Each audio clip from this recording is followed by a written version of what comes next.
Então, o método científico é diferente do que você vai usar para... Você deu um exemplo bom aí, para datação, etc. Então, o que acontece? Por uma questão de método, eu não vou poder, pela arqueologia, provar, por exemplo, que Maria era virgem quando deu à luz a Jesus. Que Jesus ressuscitou. Isso é sandice. Você entendeu? É querer usar gasolina de avião para carro. Não funciona. Então não posso falar assim, a arqueologia comprova a Bíblia. Se alguém fala isso, ele não está sendo acadêmico. Mas vamos pensar assim, eu consigo entender um pouco mais do Jesus histórico. Bingo. Agora você colocou o dedo na questão. A arqueologia, ela me ajuda a compreender 2 elementos. Letra A, o contexto bíblico, que me lança luz sobre muitas passagens da Bíblia que sem arqueologia eu não ia entender. Exatamente. Você está entendendo? Eu não ia entender. E, em segundo lugar, a arqueologia também me permite verificar se a história que a Bíblia apresenta é fato ou mito. Então. Aí, nesse sentido, eu posso falar o seguinte, a arqueologia comprova a historicidade da Bíblia Sagrada. Ah, tá, mas não a veracidade. Não a veracidade, mas a veracidade vai vir como? Ela vai vir num segundo momento. Por quê?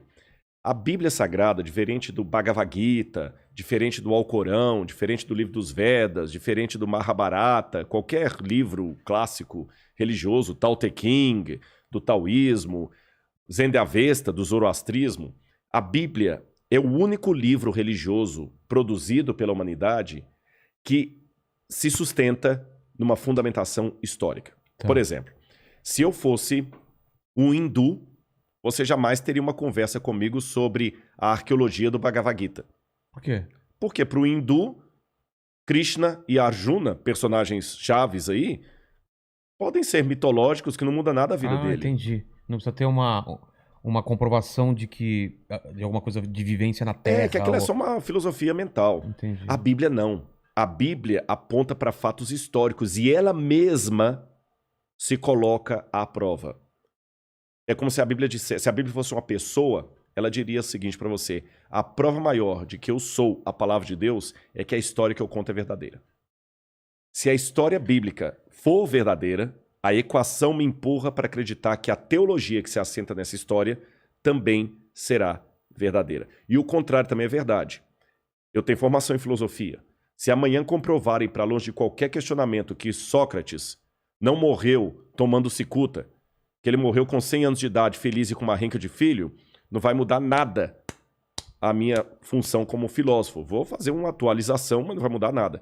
Mas, por outro lado, se amanhã provarem, para longe de qualquer questionamento, que Jesus não morreu crucificado naquele festa de Páscoa, absurda. Acabou o cristianismo. Acabou. Mas não tem mais espaço. A pedra fundamental do cristianismo é a ressurreição.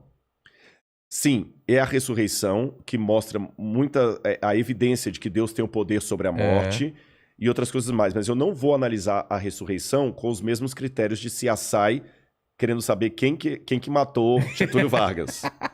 Esse que é o problema. Aliás, colocando isso, até digo uma coisa que muita gente não entende. Eu respeito, eu tenho muitos amigos que são ateus, que são céticos, e aliás, eu vou até dar um testemunho para você. Houve situações que eu fui tão bem tratado por alguns amigos ateus que eu me senti mais amparado por eles do que por alguns colegas de igreja. Eu não tenho vergonha de falar isso. Eu não tenho vergonha de fazer uma alta crítica sobre a própria religião. Até porque o fato da pessoa ser ateu não necessariamente a torna uma pessoa ruim. Mas de pelo jeito contrário, nenhum. ela pode... Né? Uma frase que eu coloquei nesse livro aqui. Betinho. Pô, Betinho. Eu coloquei assim, Betinho hemofílico, poderia... né? Ele tinha hemofilia. Eu falei, Betinho podia até não acreditar em Deus, mas Deus acreditava no Betinho. Então, tem tanta gente que fala, Você cara... tá entendendo? O cara não acreditar em Deus é um detalhe. Você tá ele entendendo? faz o bem, ele tenta ser uma boa pessoa. Meu único questionamento a quem faz o bem sem Deus é um questionamento filosófico, não moral. Eu não duvido, eu não atribuo moralidade à religiosidade. Porque eu já vi na prática muita gente ateu, puxa vida, que desenvolve um amor maior do que muitos religiosos e teólogos. Faz caridade. Faz caridade, um monte de coisa, você tá entendendo? Você tem um monte de pastor aí, picareta, tirando dinheiro do povo à vontade. Você tem padres que mandou tanta gente aí pra Inquisição aí, Torquemada lá da Espanha, o que o camarada fez. Você tinha e para não ficar dando exemplo só católico, eu dou também protestante. Jim Jones, o pastor do diabo, que levou um monte de gente pra morte lá na Guiana. Você tá entendendo? Então, quer dizer, E ao mesmo tempo eu tenho ateus como Betinho, porque o cara era só caridade. E eu fico também perguntando, Vilela, considerando que às vezes a minha vida é a única Bíblia que muita gente está lendo fora da minha religião, eu fico também perguntando se a pessoa é ateu de fato ou se ele rejeita a caricatura de Deus que eu passei para ele. Exatamente. A única pergunta que eu faço para o ateu é uma pergunta de cunho filosófico, não moral. Você faz o bem baseado em quê? Porque se eu for procurar uma explicação última, e essa é uma característica do filósofo, o filósofo sempre procura questões últimas. Você está entendendo? Quando o filósofo pergunta o que é a vida, qual o propósito da vida, um filósofo clássico, principalmente se ele for aristotélico, de linha aristotélica, ele não está perguntando assim, o que você quer fazer terça-feira da semana que vem? É qual o propósito da vida? É uma resposta que valha para o Vilela, para o Rodrigo, para o Mandíbula, para todo mundo. Ele quer o sentido último, de onde eu vim, para onde eu vou. E se não tem Deus, é difícil encontrar uma justificação razoável por que Hitler era um demônio. Porque raciocinemos. Vou tirar Deus da jogada. Dostoiévski dizia, no Crime e Castigo lá, lindo, nos Irmãos Karamazov, tinha a história de Ivan e Smerdyakov, que era o irmão adotivo do Ivan. E o Ivan é um filósofo, ele escreve, vamos abandonar Deus e vamos ficar livres. Porque a religião aprisiona. Limita. Se Deus não existe, tudo é permitido, estamos livres. Aí o Smerdyakov mata o pai deles por herança. Ele era filho adotivo. Aí o Ivan vai à cadeia conversar com o irmão. Ele fala, por que você fez isso? Ele falou assim, graças aos seus artigos. Você é um assassino, você... Não, não sou. Com base em que você está falando que eu sou um assassino, que eu sou errado? Não, você não pode. Se Deus não existe, tudo você que escreveu, tudo é permitido. Não, mas a lei... Não, a lei daqui diz que eu sou um assassino, mas a lei de lá diz que não. Então, veja bem, Hitler é um assassino na lei do meu país. Mas na lei do Terceiro Reich, ele era o Führer. Então, quando eu faço perguntas últimas, qual lei diz que, de fato, isso aqui é errado?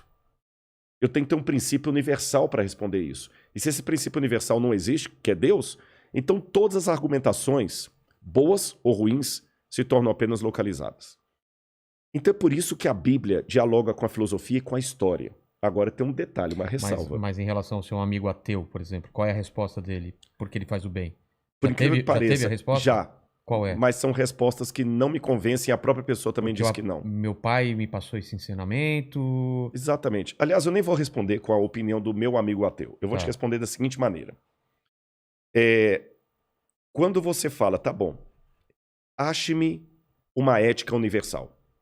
Porque você sabe que tem a ética e tem a moral. Aí você tem vários. Você tem a escola do Aristóteles, você pode falar da escola de Kant, que fala que é a ética do dever, a ética deontológica. Você pode ir para a ética utilitarista de Heidegger. Ou seja, você pode seguir a ética que você quiser. Tá bom? Só que, quando você vai fazer a pergunta última, é a pergunta do filósofo. Claro. Pergunta última, o que é a vida? O biólogo vai falar, não, a vida é quando o coração está... Não, não é isso que eu estou perguntando. O que é a vida? Como sentido. Quando você pergunta eticamente, qual é a ética universal? Qual é aquele princípio que faz você agir em prol do bem, que é um princípio que não está atrelado à sua cultura? Eu não estou perguntando perguntas efêmeras, eu estou fazendo pergunta filosófica. Eu não estou perguntando assim, o que é chique? Isso é efêmero, porque o que é chique hoje pode não ser amanhã. Você está entendendo? O que você coloca aqui agora como enfeite, há 30 anos atrás podia ser absurdo. Daqui a 50 anos pode ser ridículo. Pode ser ofensivo. Pode ser ofensivo, tá certo? Hoje eu estou usando aqui, o pessoal não está vendo, eu estou com uma calça jeans, um blazer e uma botina daquelas. Mas há 30 anos atrás eu estaria completamente ridículo. Ia parecer o Falcão, aquele humorista. Você usava em jeans, né? Jeans com blazer. Você tá entendendo? Hoje é normal. Então não estou perguntando o que é belo no sentido da moda. Eu estou perguntando... Uma coisa além disso. O que é o belo? O que é o respeito? O que é a ética acima de qualquer questionamento? Quais são os princípios universais da ética? Quando lançaram isso para filósofos... Isso, inclusive, tem pesquisa. Foi feita, inclusive, na Universidade de Stanford, com estudantes de filosofia. 2/3 deles não conseguiram responder qual é o princípio universal que está por detrás das ações do bem, que justifica o bem. Ou seja, se eu fosse um nazista aqui e te falo assim, me convença que o nazismo realmente é hediondo. Você não ia conseguir me convencer a menos que apelasse para um princípio universal divino. Quando jogaram isso na... Deixa eu tentar, peraí. Aham. Se eu fosse te convencer, partindo do pressuposto que você não acredita em Deus e não é... E nem você. E não nem tem eu. Deus. Ah, e nem eu também. É, exatamente, não tem Deus. Não tem Deus na jogada. Não existe Deus. Tente Eu me teria que convencer te apenas com argumentos humanos que o nazismo é hediondo. Você matar muita gente, você tá errado por quê? Porque vai contra o princípio. Não tem, Que né? princípio? Não tem. Não tem. Sabe quantas escolas de pensamento houve para tentar criar uma ética universal dispensando Deus? Só se fosse uma lei que limitasse. Você vai ser preso, mas ele não vai ser preso porque... Tá. Mas é local. É local. É errado porque... não sei. Não tem. Sabe quantas escolas de pensamento filosófico tentaram responder essa pergunta? 600. E teve alguma... Não, tanto é que houve 600. É. Se houvesse uma resposta coerente e não haveria 600 definitiva. propostas. Você tem o biologismo, você tem o próprio evolucionismo, você tem várias, nenhuma delas resolve. Vou te dar um exemplo. Uma das possíveis respostas, essa foi uma das que os meus amigos me deram. Tá. Não, mas pela lei da evolução das espécies, eu sei que é errado matar, porque senão eu também serei morto.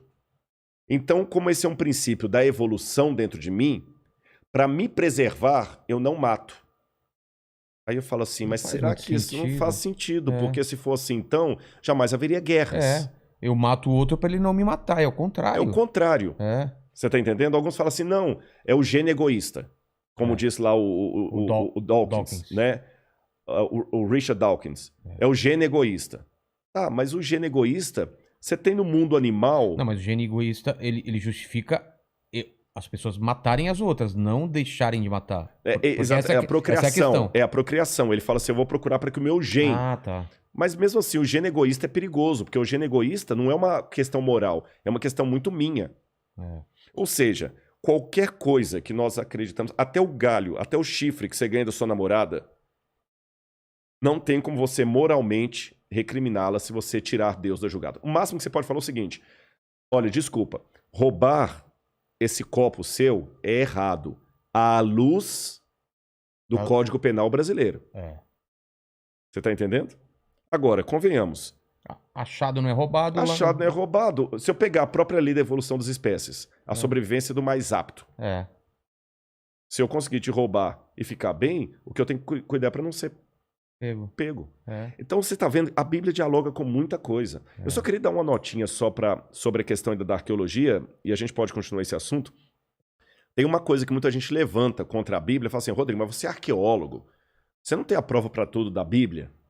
Que eu falei que a história pode ser comprovada. Eu tenho que levar em consideração o seguinte, Vilela. O arqueólogo, para entrar nessa área, a primeira coisa que ele tem que aprender é trabalhar com fragmentos de história. Você nunca vai ter o cenário completo. Não, né? Não é só da arqueologia bíblica, não. Se eu trabalhar... O historiador também, né? Exatamente. Se eu trabalhar com a arqueologia dos incas, dos maias, dos astecas, dos egípcios, da Mesopotâmia, a arqueologia africana... Você tem vestígios. Vestígios, porque a ação do tempo, guerra, reocupação de cenário, ladrões de sepultura, muita coisa se perdeu. Mas a gente pode dizer que quem daqui 100 anos quiser estudar o nosso tempo, ele não vai ter fragmento, ele vai ter tudo, ou mesmo assim são fragmentos? Olha, projeção de futuro é uma coisa meio complicada a gente fazer. Mas partindo do pressuposto que vai estar tudo aqui, vídeos, fotos, tudo pode vai estar ser que ele documentado. encontre tudo, mas se a gente continuar na esfera que nós estivemos, ele só vai encontrar as baratas, porque a guerra nuclear, se a guerra nuclear acontecer, aí destrói tudo. E a estupidez humana não me torna tão tranquilo quanto a impossibilidade disso. A inteligência é limitada, a ignorância não. A ignorância não. A menos que Deus intervenha, eu não trabalho tranquilo que o ser humano não vai apertar o botão. Exatamente. E se houver uma guerra nuclear, nós vamos deixar menos para os arqueólogos do futuro do que os do passado deixaram para nós. Só vai ficar as baratas. A única que sobrevive. É verdade. Então, com o que eu trabalho? Eu trabalho com fragmentos de história, como qualquer outro arqueólogo. Então, a questão que eu tenho que perguntar não é se eu tenho uma prova arqueológica para cada página que a Bíblia conta. A pergunta é, o pouco que eu encontrei de arqueologia confirma ou desmente a Bíblia. Aí eu faço um trabalho estatístico. Tá. Eu não preciso entrevistar 200 milhões de brasileiros para ter uma certeza de quem será o próximo presidente do Brasil. Basta eu fazer uma amostragem aí com 2.000 e poucos brasileiros e daquela amostragem Projetar. eu projeto, olha, se a eleição fosse hoje, Cecília Meirelles ganharia em primeiro turno com tantos por cento dos votos e Monteiro Lobato ficaria em segundo lugar com tantos por cento dos votos. Quando o Ibope faz essa projeção, ou Datafolha, ou qualquer órgão aí, ele não entrevista todos os brasileiros. Ele pega uma amostragem e, com base nessa amostragem, ele projeta. A arqueologia é a mesma coisa. Eu não tenho evidências para todas as histórias da Bíblia. Mas aquelas poucas que eu tenho, elas confirmam ou não? Confirmam. Então, a partir delas, eu posso projetar a estatística e ver a arqueologia confirma historicamente a Bíblia Sagrada.